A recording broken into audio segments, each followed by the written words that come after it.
What's good with the YouTube? You already know, Big Flacco from Convict's Perspective, man. As always, we always try to give a convict's perspective on life and whatnot.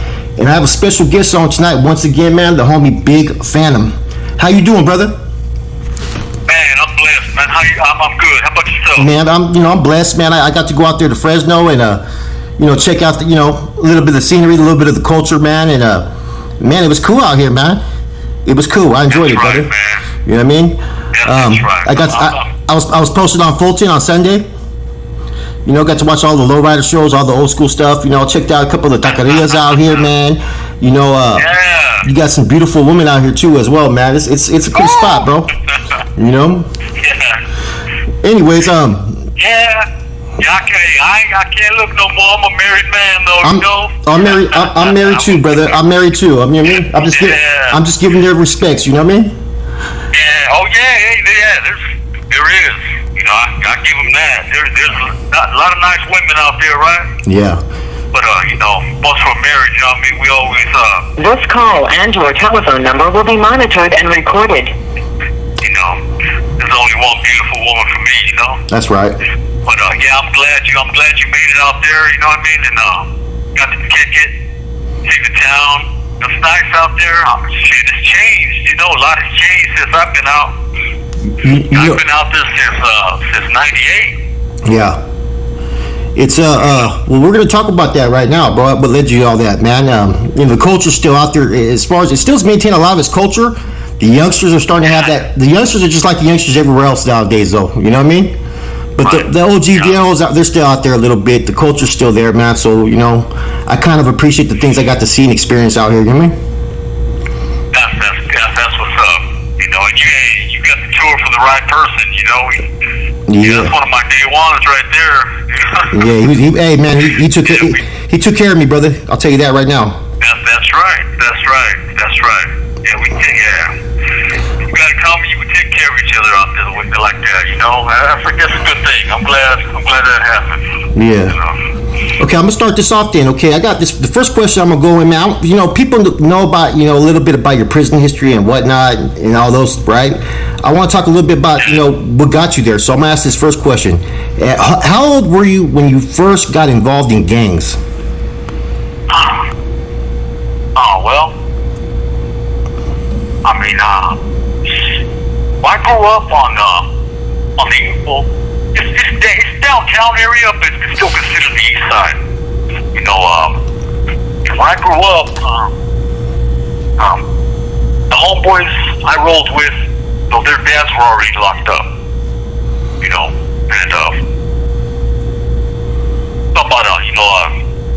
Big Cisco Aguilar, Ernie Salinas, Big Güero. Mm-hmm. And I kicked it with their sons on Clay Street. That's where we grew up. Man, we had to be like 9, 10. Growing up right there, Clay Street. Going to Victory Outreach. Mm-hmm. Stealing bikes, stealing skateboards, riding skateboards. And yeah, I looked up to them. I also looked up to my dad also. You know what I mean? Of course. But I always looked up to that style of homeboys. You know what I mean? Yeah. The baggy pants, the tack back. So I used to go to Dick's Playground a lot. And that's all that was there. That's where you should have went. Also, Dickie's Playground. I'll be there. Yeah, that's a culture place right there. You see the painting on the wall. Yeah, when I was a kid, I did some of that coloring. Anyways, but when I went to YA is when it was when it first really hit. Yeah, but I was from the east side since I was a kid, since I was 10, maybe like 11 or 12. Were you a Norteño at the time or already a Bulldog? No, it was just east side. Just east side? Fresno. Okay. Yeah. Just Valley was YA, we were at 14. We're Norteños. Okay. You know what I mean? When I went to YA the first time, I got ran down by homeboys that have already been to YA. I mean, I already kind of knew what was going on, like I said, where I grew up, you know. So, and see, when I went to YA, I think I was 13. When I got to OH, pretty sure I was like 13. There should be a picture of me in there too somewhere. I was a little guy, right? I got a picture of you, bro. I got it. This call and your telephone number will be monitored and recorded. This is how it went down for me. Okay, when I went in there, they took me to a building called El Dorado, right? Okay, there's El Dorado, and Calaveras and Del Norte were my homeboys were at. They put me in El Dorado. There was only 3 homeboys of mine in there, and there was Southsiders in there. So I didn't know this at the time. So I went in there and I put my stuff on the top bunk. Before I even got to make my bed, homeboy Night Owl comes up to me. He was like, "Hey, where you from? Fresno?" "Yeah, I'm from Fresno, east side, you know." He was like, "Hey, there's 3 Southsiders in here. I mean, you're gonna have to get down with them." You know what I mean? I go out. All right. You know, we win. You know what I'm saying? Mm-hmm. So anyways, it was all set up. Before I even made my bed, I had to go get down with these dudes. Mm. Keep in mind, in YA, you can be up to 25 years old. So I'm around some big motherfuckers, right? I'm only 13. The first fool I went in there with, he was like 22 or 23, one of the two. He whooped my ass. You know, I ain't gonna lie, he whooped my ass. But after that, got down with the other 2. You know, I didn't get my ass kicked and I didn't lose. But after that, I just ate and ate, lifted weights, ate and ate, came back, and I made sure I whooped that fool's ass and whooped my ass. Mm. You know what I mean? Yeah. Yeah, but in YA, I mean, it was all about respect. You know? And there was a lot of kid games, too. You know? You can't eat the red jello. I mean, come on now. You know what I mean? But we're kids. You know what I'm saying? So these are the rules of YA that we followed. Mm-hmm. You know? Yeah, that's basically how it was. You know, and being in a dorm with Southsiders, we were the ones getting down with them. We were the ones that programmed with them. You know, they were in our building. Mm-hmm. And some of the other homeboys, like if they seen them, like in crossing or something, once in a while they'd get down. Mm-hmm. But it was always us. You know, we would be getting down with them and get down with blacks, whites, because the respect thing was like on a high level. If someone disrespected you, if you didn't do anything, he kicked you. Yeah. That was it. You know, you're gonna be labeled as a knack, a punk. You know what I mean? Mm-hmm. And everybody else is gonna be doing the same thing. So that point in my life right there, as a kid, and coming up, being from Fresno, that choice I made to go in that room with that dude, that was, you know, considered I was down. You know what I mean? If I didn't do it, it would have been a whole different phantom. You know what I mean? Yeah. Because, I mean, yeah, if you don't go in the room, if you back down, shit like that, I mean, that pretty much follows you, you know? Oh yeah. You get dropped level. Yeah, you know what I mean? Can't eat can't eat the lettuce. Can't eat the sloppy joes. You know what I mean? So you can't. Hey man, you know they're gonna starve you up in there, man. Then we have so many different regulars, right? I was like, come on, man. So you were actually in there when everything transitioned from Bulldogs, Norteños to Bulldogs, right? For Fresno? Yes. What year was that? Actually, me and a lot of the homeboys that I grew up with, Mm-hmm. we were the one in YA that split that. Okay. You know? Yeah. Yeah. We did that in Preston in 91. Mm-hmm. You know? That changed the whole element of the game, huh? Yeah. Well, I mean, because they weren't taking it serious, you know what I mean? So we had to make sure, you know, that we were doing the same thing that the homeboys in prison were doing, you know? Yeah. So you guys And we did. So you basically got some orders that came from prison, or was it just someone that was on the streets that told you guys? Or I got out in '91, right? I got out in '91 and went back in '91. I was only out for like maybe 4 months, you know, but I got to talk to my uncle, you know. You have 60 seconds remaining. I got to talk to my Uncle G, you know, and my brother-in-law was G-Boy, you know, two of the ones that, you know, actually, you know what I mean?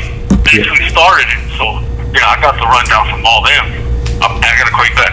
Okay. Okay. Go ahead. Yeah, so when I was out, you know, I got to talk to my uncle on the phone while he was still locked up, you know, and like I said, my brother-in-law was with my sister, so, you know, and we lived in the same house, so I got the rundown from him also, you know. So when I went back, that's what I pushed, just bulldogs and that's it, you know, and that's when I started, you know, brushing Northenians, so they could, you know, so it could be known, you know what I mean? Because, you know, when I was in there, when I got down with a Southsider in NRCC, so the Northerners were like, that's right, fat, that's right, north there, you know what I mean? I go, no, man, no, not like bulldogs. You know, so, yeah, there was, you know, so that's, you know, and when I got to Preston, my homeboy Little Ray, his dad wrote him from prison. Let him know the same thing, you know. And my homeboy Sneaky was also in Preston. His dad, Big Weddle, you know, wrote him, let him know. So it was just, you know what I mean? Yeah. My homeboys are hard-headed. You know what I mean? They just ain't gonna listen to you. You know what I'm saying? Just like that.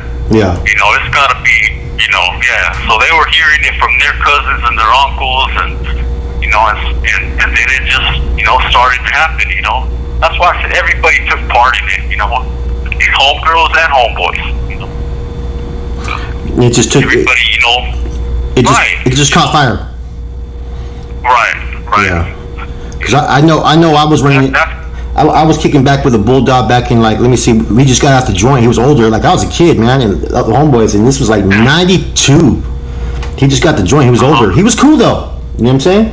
Yeah. But yeah, the homeboys talk about, hey, what's his name? Rich Dog. Who? Rich Dog. Rich Dog? Yeah. Rich Dog. He used to stay in San Jose for a while. Okay, you know his last name? Nah, I forgot. I was a kid, man. You know what I mean? Okay. But he had the same stilo though. You know what I mean? Except for he was a bulldog. Okay. You know what I'm saying? Yeah. But let me see. What was I going to say? Okay. Yeah. So the next question I'm going to put out there, man, is what were some of the incidents that happened in YA? Like, you know what I mean? Major incidents, major fights. I mean, during your tenure. The what? What were some of the major, like, riots and incidents that you were involved in that kind of, like, you know, set the tone that you knew you were different than some of the others? I mean, in YA it's mostly fighting. You know, ain't too many stickies. It's mostly, that's where you learn how to fight. In YA, well, on the street, of course, on the streets too. But I'm just saying, in YA, I mean, it's usually just hands. You know, so there's a lot of that. You know what I mean? Yeah. I mean, I know it kicked off one time in Masonry. You know, when some Southsiders came in with some pieces. You know.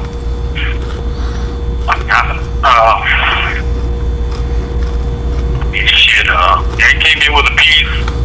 I mean, my homeboy Shaky, he started swinging a mop and shit. I mean, we didn't have, everything was locked up. You know, we didn't have anything, so I had a wheelbarrow in front of me. I picked that up.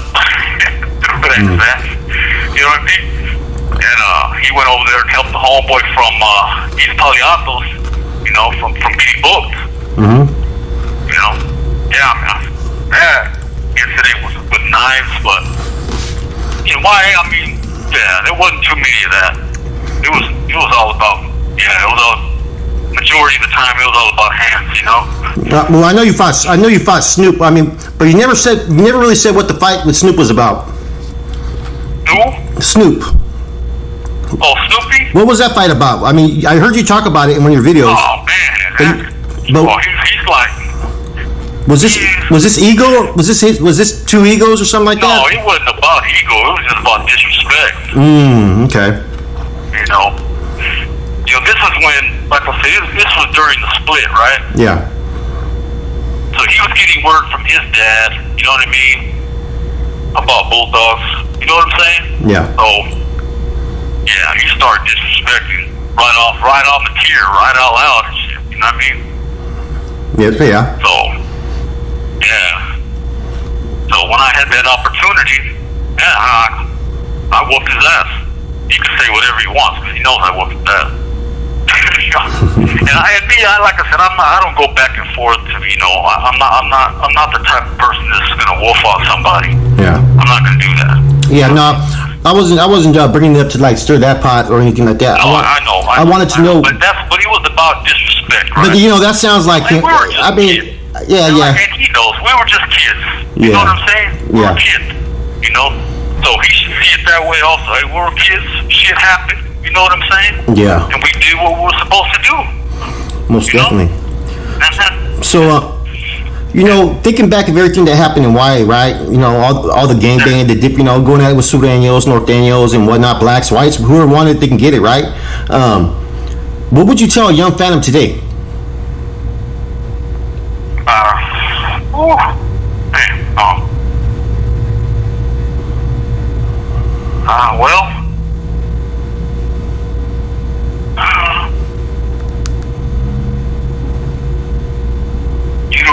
Well, you really don't know what you're going to be losing, you're going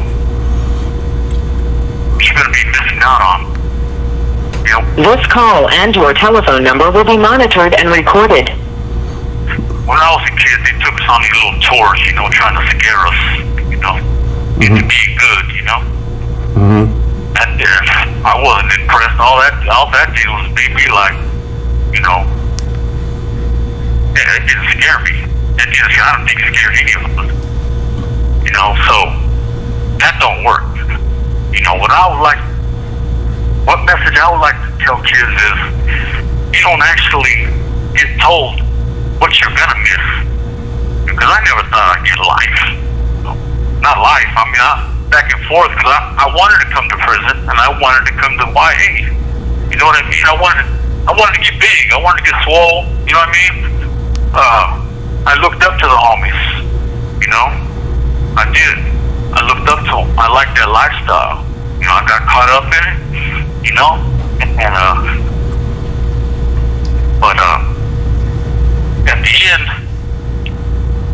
look where I'm at. Yeah. I got a question. I'm ask you right now. When did you see you cross? There's that part where you cross that threshold, right? Where some homeboys, they go to YA, they get off and busy, but they get out and they decide to change their lives a little bit. Yeah. Or some homeboys go in. When did you cross that threshold? When you know what, man, I'm gonna rock this. I'm gonna ride this out.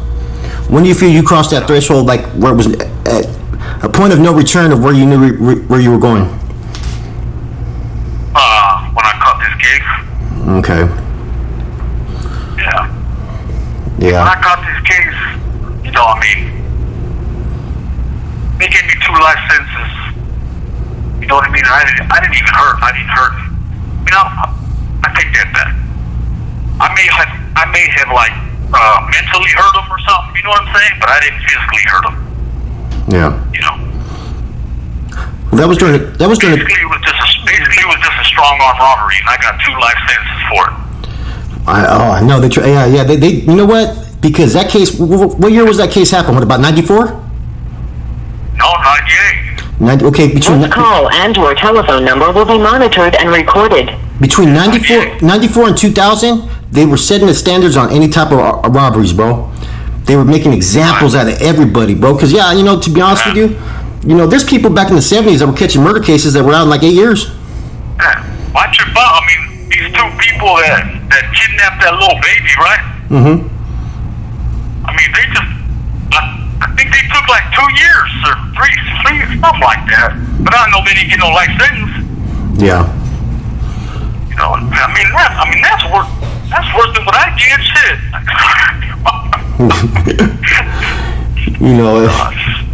Yeah, but I don't know, man. It's just, but like, because I had a record already. You know what I'm saying? Yeah. I had a record already, but it wasn't nothing like nothing to get life over. You know? Yeah, but I feel sometimes people that are getting charged for kidnap right now. They ain't getting life sentences. I feel they set up a lot of people, bro, though, because like some of the laws how they used to be, they're breaking people off. Yeah. It's like if you're already doing life, and back then they were not releasing any lifers, bro. You know that. Nobody was getting out, bro. Hell no. So I got homeboys in here right now. I got a homeboy. Huh? Go ahead. Yeah, right now.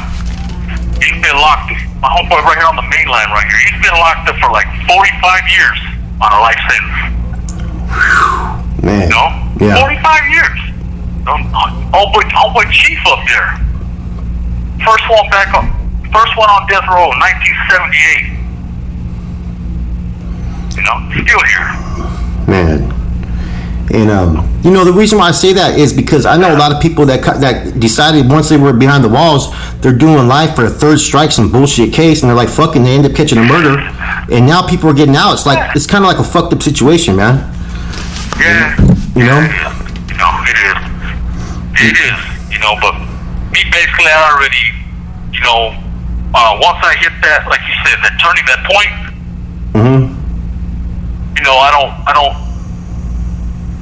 I don't trip on getting out.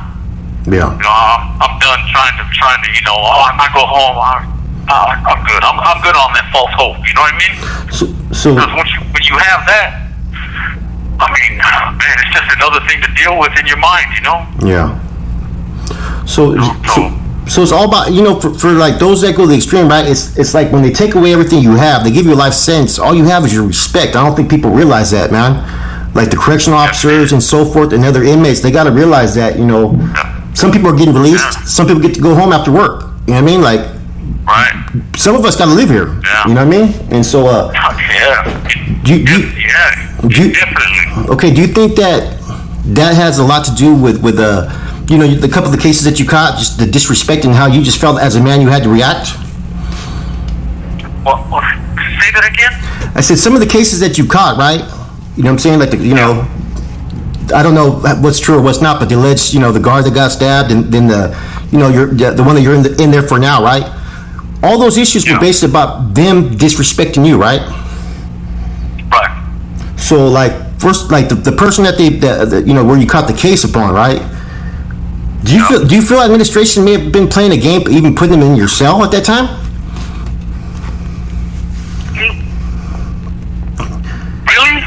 Really? Really, they should have never put him in my cell. Because I thought he was going to go home soon, right? Yeah, he only had like 14 days left to go home. Exactly, bro. You know what I'm saying? You know what I mean? They must have known. They must have known about a pattern that he had as far as being, disrespectful and whatnot. And they know how certain inmates are going to react. You and I both know we've been doing this a long time. The chess game. Come on. They may not like this, but they got more blood on their hands than all of us do. Oh yeah, for sure, bro. You know what I'm saying? They know how to hate. Yeah. Okay. Let me see what other questions. It's just like how the yards work. They know where to put who and where not to put who. They do shit on purpose. They split everybody up on purpose. Yeah. Oh man, I would love all Raza to be on the same yard together. I'd love it. That would be beautiful. And all of us programming. I would love that. No politics, no nothing. No politics, no nothing. Yeah, they're not gonna let that happen. You know what I mean? You have 60 seconds remaining. This is the biggest money-making industry there is, man. This is the biggest. Yeah, I know, bro. You know what I mean? And they got their own cliques. That's the crazy part about it. Yeah. Oh, I know, the green wall, all that. That's real stuff. Yeah, they got their own websites, man. You trip out, they go by aliases and all that. Oh, man. Got their own website. Oh man, if I was there, I would have killed that. I would have smoked him out of the car. Listen, that when you read, you know, yeah. Yeah, brother, I know, bro. Yeah. I know for sure, man. So, and once you get, yeah, it's a cold game, man. Cold game. Yeah. They've been causing that division for about for 50 years, bro. And anytime it has any traction of changing, it's filled with corruption. No, they'll shut it down. But you know what? They'll shut it down. Some of these corruption and conflicts that have occurred have also been due to other races, though, bro. You know what I'm saying? That don't want to see Hey, hold on. Oh, you recording right now? Recording right now. Oh, so yeah. So for the kids out there, you know what I mean? Like I said, I'm getting on here. You know, I'll be letting my stories out. You know, talking to homeboy Flacco right here. You know what I mean? And ultimately, what my goal is to try to help kids not to glorify this lifestyle, man, the way I did. You know, that's what my ultimate goal is, to help. Even they don't have to, not just kids, people in general. You know what I mean? To try to get something out of this. You know what I mean? To either try to change things or also try to help out. You know what I mean? Help, like I said, with even the old people out on the streets, these youngsters pushing them down. That's senseless, man. That's stupid. I mean, you know that I got a question for you on that. What do you think about all these vendors that are being attacked? Me and the homie ran into one. We talked to one the other day. All these vendors that are being attacked everywhere. Yeah, see, that's crazy, man. They're barely making it. You know what I'm saying? They're trying to feed their families. When I grew up, man, we couldn't do anything in the hood. Mm-hmm. You want to rob me? Go rob the rich people over their clothes or something. You know what I mean? Don't. You know what? I hear you, because me and the homie, right? We were at I forgot where we were at. I think we're on Blackstone at the little taqueria trucks, right?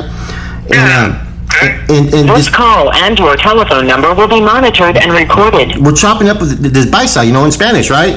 And he's telling us that, you know, he was a vendor for 16 years, and I'm like, wow, you know, I'm like, I asked him to do an interview, you know what I mean?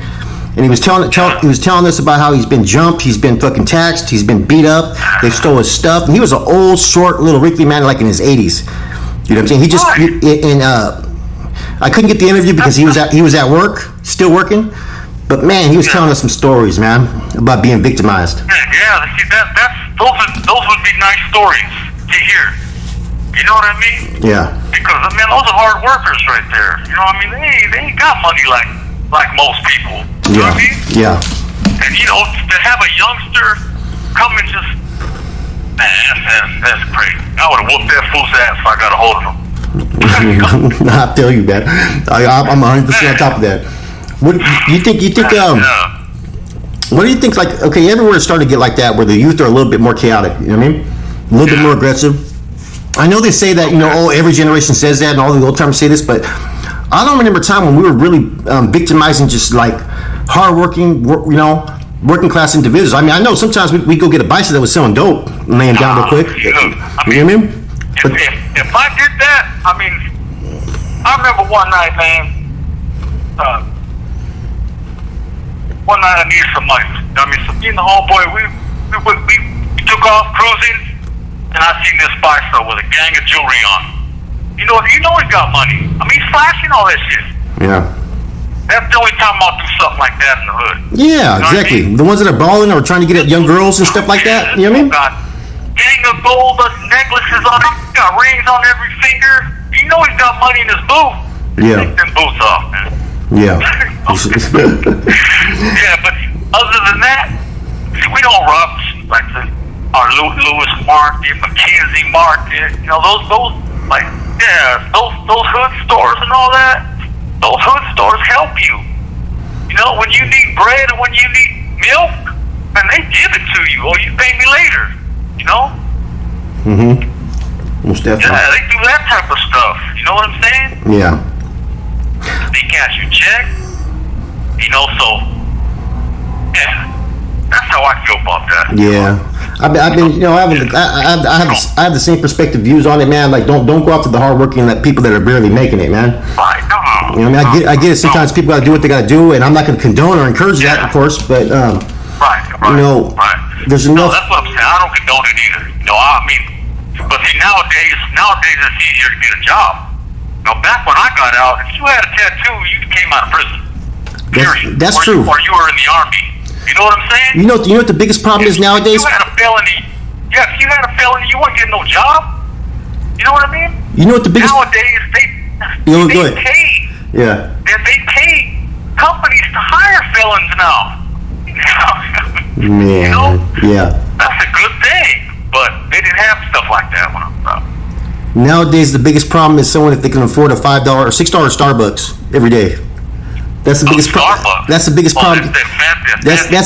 That's that biggest problem that people have nowadays is if they can afford that in their budget every day. A $6 coffee, bro. You know what I mean? We didn't have none of that growing up, bro. You know what I mean? Even kids in the hood are entitled nowadays, bro. You get what I'm saying? Even kids in the hood are entitled now, bro. You know what I'm saying? They're chocolate? Entitled. You know what I'm saying? Like even kids in the hood are still okay a lot of times nowadays. You know what I mean? It ain't like before where really kids didn't have much. You know what I mean? You know what I'm saying? Yeah. Kool-Aid, no sugar. You know what I mean? Yeah. Yeah. Yeah. Well, I mean that's a good thing, then. Yeah. I think we're gonna. Yeah. When I was growing up, I mean it was rough. I know. Drinking out the water hose, Kool-Aid, no sugar, peanut butter, no jelly. You know what I mean? Yeah. I didn't have no cell phone. I didn't have no cell phone as a kid. Man. Stand back, go get me a burrito and a Slurpee. Yeah. Hopefully I make it home. Bro, I see. Yeah, exactly. These kids nowadays, can I get candy? It's like, fuck, dude. That was, fucking wait till Halloween. You know what I mean? Yeah, man. Yeah, well, nowadays it's all about the video games, man. Man, tell me about it, man. Yep, that's what I'm talking about. Video games, man, that be fucking up their mind, man. A lot has to do with, I think the video games also got something to do with all these kids shootings and shit, That's possibly true, man. Shooting up these schools, I mean, come on, that shit didn't happen when we were kids. No. It's like a contest or something now. Who can shoot more? I mean, that's crazy. Yep. And most of these kids that do it, it don't look like they come from a fucked up family. No, exactly. I mean, exactly. So, something's going, Yeah, but, Flacco, hey, whatever you can do, you know what I mean? I don't know how it works with the, what do you call it? You know what I mean? Most definitely. The somatics and all that. Yeah. Anything I make or whatever, just whatever you can help me out with, just send it to my wife. Okay, I got you. Okay? Okay. Yeah, it'll, it helps us, you know what I mean? Okay. And, like I said, if every week is good for you,